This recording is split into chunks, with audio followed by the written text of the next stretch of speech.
کن ای باشه Arkını kırıtora, kırıtom mefora, kalafında kırıtom edvayn oymasa doğra. غرق معیشت ها و ناز و آب بدان گردی دلت میلی وطن داره هوای از چمان داره. چون که در غریبی به قدر برادر به قدر فرزند به قدر زندگی میرسی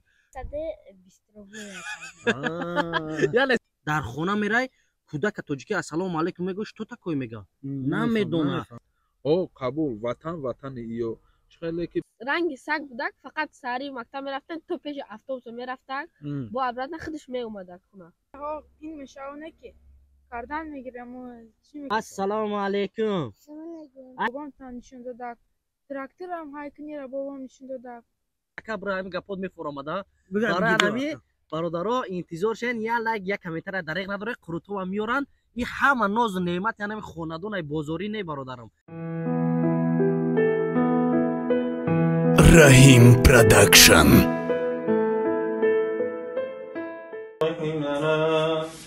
السلام علیکم و رحمت الله. شان و شراب به مردی مهنتکش و زحمتکش گفتیم میگن ساعت 12 شب میریم یک برادر اومدگی بود الحمدلله میگه که دویم مرتبه میره میگه که ابلو ختمه با ویدیو بکنین جان فیدیو هم خیلی برادران این رفتیم ان شاء الله مردمی خوشش نگه.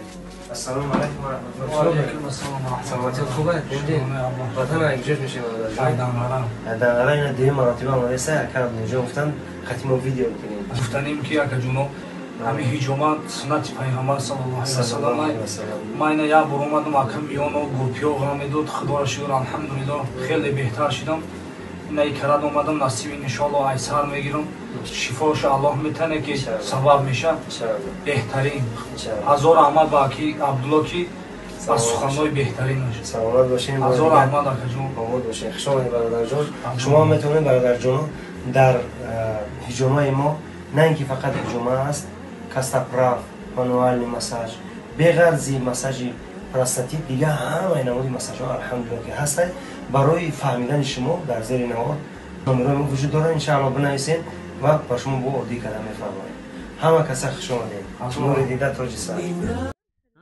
کو یک حالتوش گپ زده که حقیقتا هم قرضتون کردگی هم پولتون گرفتگی خیلی حالتو هست خیلی وقت که گفتم که احمد گفتم بریا تا گوارا توزا کن مد ایجا علف میبیارم گفته که نه خبیو ما علف میبیارم چی بعد گفتم که نه تی هم خیلی جنگ شدم که بعد ابام فهمیده اشتراف کردن چند سو اشتراف تو کرد بعد هر مینوس 100 روبلی کردن 200 روبل طلب مینوس کردن همون چند سو کار کرده بودید همون او کلامی 400 500 روبل کار کرده یگون شعر میدونی توجیکی میدونم کو یک تا یا شعر بگو کو شعر نماش دیلت مایلی وطن داره بلندتر اگر اندر غریبی از لباس زربتن داری اگر صد بلبلی گویای خوشان در چمن داری اگر صد ناز نعمت روی خواندر از وطن داری دیلت مایلی وطن دارد هوای آن چمن دارد اگر گردی جهان گردی زمین و آسمان گردی اگر با نام وصفی خیش همیشه در زبان گردی اگر غرق معیشت ها و ناز و آب بدان گردی دلت میلی وطن داره هوای از چمان داره.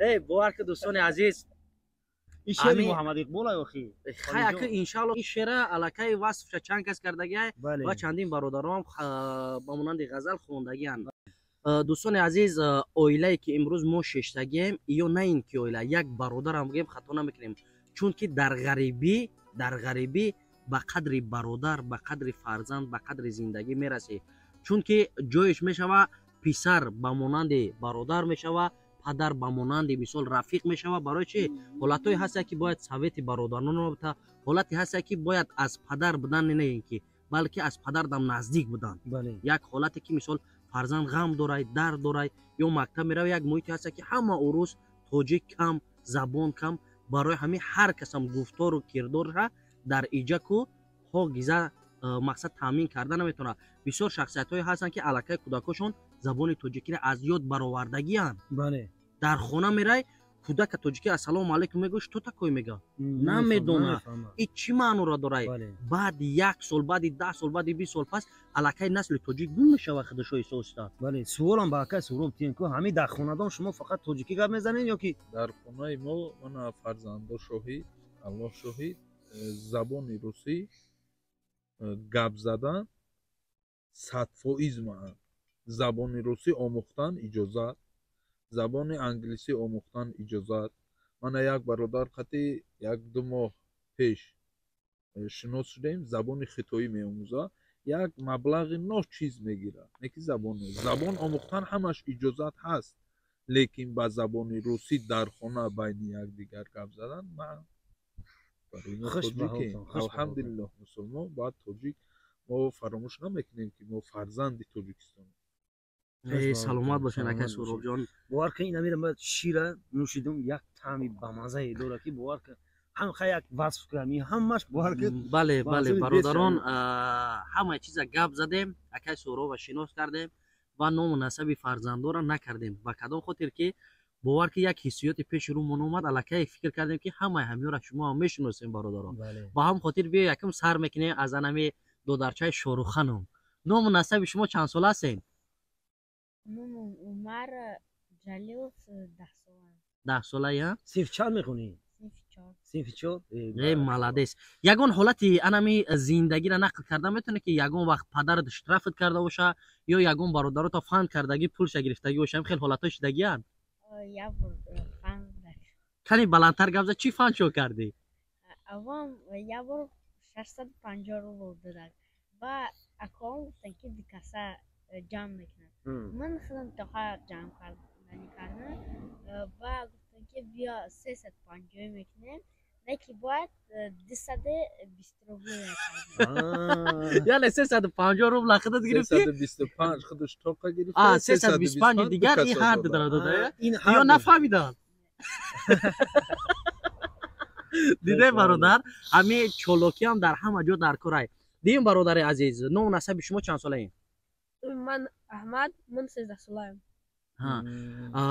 اکا عبدالله جان چه خیلی گفت برای شعر حضور احمد این دودر عزیزم گپ زد شما در زندگی یگان حالتی هست که تا حاضر همون حالت پیش روتون بیا یا زیخ شین یا خرسان شین در زندگی یگان باشدگی یا یگان گو شتقتی زدگی باشه عین جوشیدن در یگان حالتای شدگی امی هم چی زور بوده که در خونه پیش یا بز داشتیم زور بوده رنگ سگ بوده فقط سری مکتب میرفتن تو پیش اتوبوس میرفتن با ابرات خودش می اومده خونه خودش می اومده که وقتی ای مکتب می اومده با پیش می اومده با قطعی میرفته الکی ابو ساعتو ها مهر و محبت نسبت سوی بشده بهش بله شما چی دو دارم من نام امیر حمزه من 14 ساله امیر حمزه الکی فرزند کلونی انمی اویلا نه امیر حمزه برای شما شخصا زندگی قی نبود که آینده اولین دستگیری پدر شما میشین چون که همه وقت فرزند کلونی اکای سهراب جان میدونیم که در عذاب همه چی در گردن شای حتی نگهبین دودرا مثال برادرها خواهرها همش امی حالت زندگی خطا چخیل حس میکنی هست یگون فکروی که تا حاضر مثال انسان مقصدش در دور میمونه و حرکت میکنه در همون آینده دا چی مقصد داری و چی شیدنی من یه خیلی وقتا ها این میشه اونه که کاردن میگیرم و چی میکنیم کوشش میکنیم که ما استریمی میکنیم که بالا بریم نه اینکه پایانه از همه درس خوب برای شما کیا مختگی درس مکتب مکتب در زندگی از همه در حیات همین درس خوب از کی گرفتگی درس خوب ای بابات چی برای شما چی را گفتگی مثلا همین دهقانی را هم بابام نشون داده یعنی همین قدر کسبی که همین روز طول 2 روز 3 روز ما مهمان شما بودیم و در انمی کارهای شما شاهد شدیم همش با انمو مهربانی و پدر کلان یعنی باباتون بود همه چی را بابام تا نشون داده تراکتور هم هایکنی را بابام نشون داده این اکای سهراب اوی گفتین که دادیم اینجا نمو فقط سخکفی در ساحه خواندن دیگه چی کار میکنن برای من را اگر بخونم بها بیارم ای مکتب بگن که بچت میخونه دیگه چی کار میکنه اگر کارم که نکنن من همش ҳаёта иншоаллоҳ. ҳолате буд ки аз ҷониби мактаб занг зада бошанд гуфта бошанд ки фарзандои шумо масалан ин корро анҷом надодан ё ки кори хуб кардан чӣ кор кардан? Хеле ҳолат шукронаи Аллоҳ шукрона мекунем ки ягон бор шидагӣ нест ки гуфта бошанд ки накардам. ҳама вақт таъриф мекунем.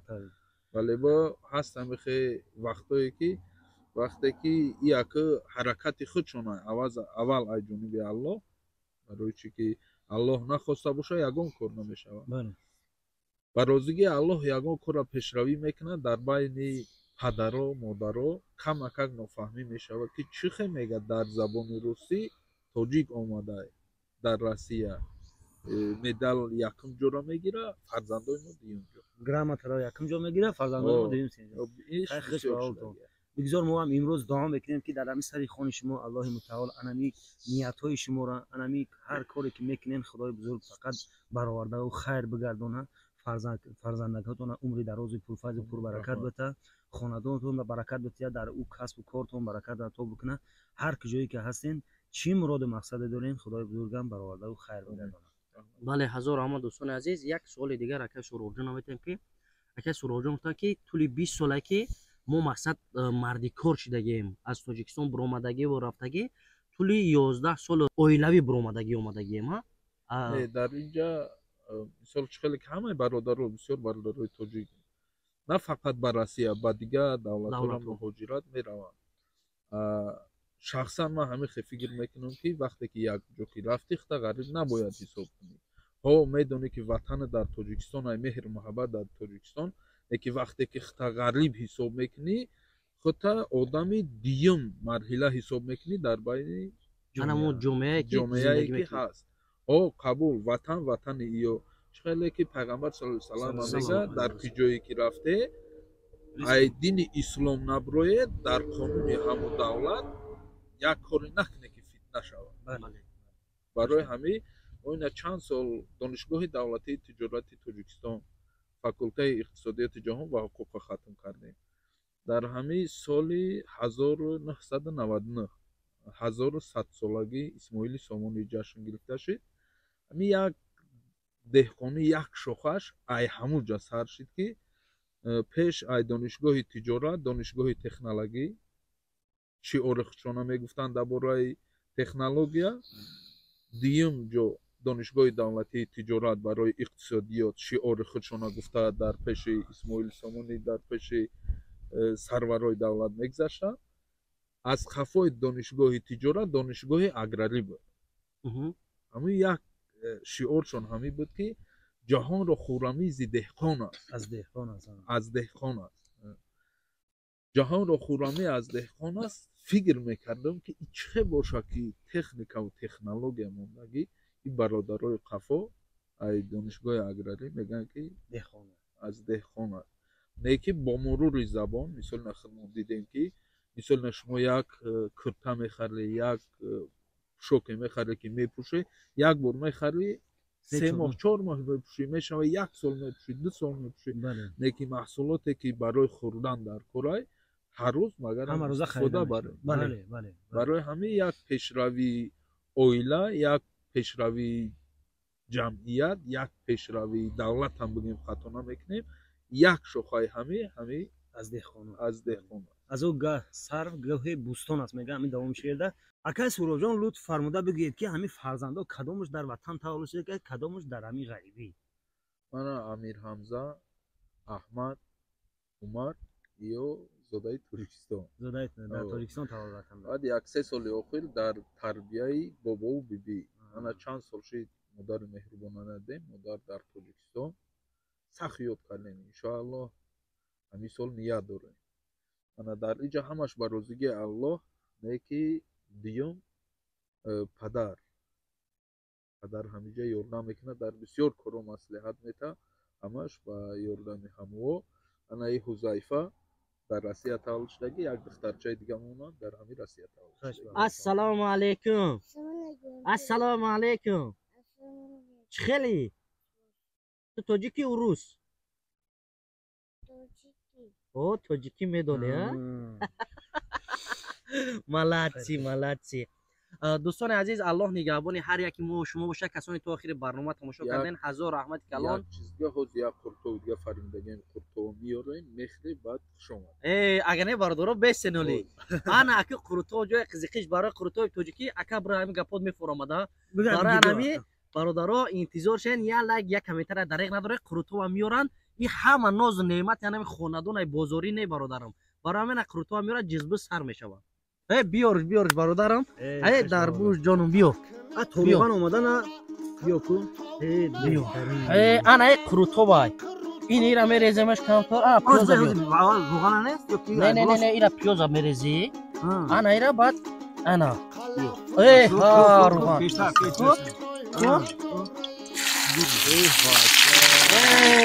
های انا جونای انا برادران عزیز انا قرطو ایداسی اکای سهراب جون چیست تاجیکی برادران عزیز عجایبات های انا دوستان عزیز این را قرطو میگن بسم الله الرحمن الرحیم خویا کم شب چشم عجایبات برادران عزیز اکا عبدالله جان بابا جان این برادرم شعر گو بعد دودن میگن شعر نمیدونه یا میدونه یا هر شاگرده خویا شعر بگو دودر عزیزان یک شعر بگو یا رسول الله گناهگار و پر از نقصان منم درمند و پرخطا و چیز و حیران منم صد هزاران جان و دل بعدا فدایت یا رسول عرض عیبی خود نمایم از برایت یا رسول. ماشاءالله هزار رحمت دودرچه عزیزم برادران عزیز کسی که قدر همت ما را میدونه در کامنتر در حق نم دودرو یک دعا کنه در حق اکا سهراب جان در حق ما بنده بهتری میشه. دوستان عزیز بس برادر جان زیغ شده که برنامه اکای سهراب جان بو چیده خیلی برنامه نمیابی نه برادر جان اولی با دستگیری شما لایک و کامنتر انشالله که دو برنامه کار کلان دیگه برای شما پیشنهاد بکنیم. بله برادر جان یکی برنامهش اوید زندگی اکای سهراب جان که در خونه چند گاو داره چند مرغ داره چند چوجه و چند زندگی و دویمش برای مهمانای اولیقت یک گوسفند کار کلان کشته گیره. بله برادران سیمش باشه برادران از جانب شما برای ما برادران عزیز یا لایک یا کامنتر و در یوتیوب کانال ما منویسین که یک گپی خوبه که شعر تاجیکی ما باشه. آدمان از دوستی یابند بخت دشمنی آورد به مردم روزی سخت. بله بارک الله. سلام علیکم. وقتونه بسیار نگیریم که هم دو چشم هم قرطو بخریم ان شاء الله بهترین بشه. الله نگهبانتون. رفتیم برادران. بسم الله الرحمن الرحیم.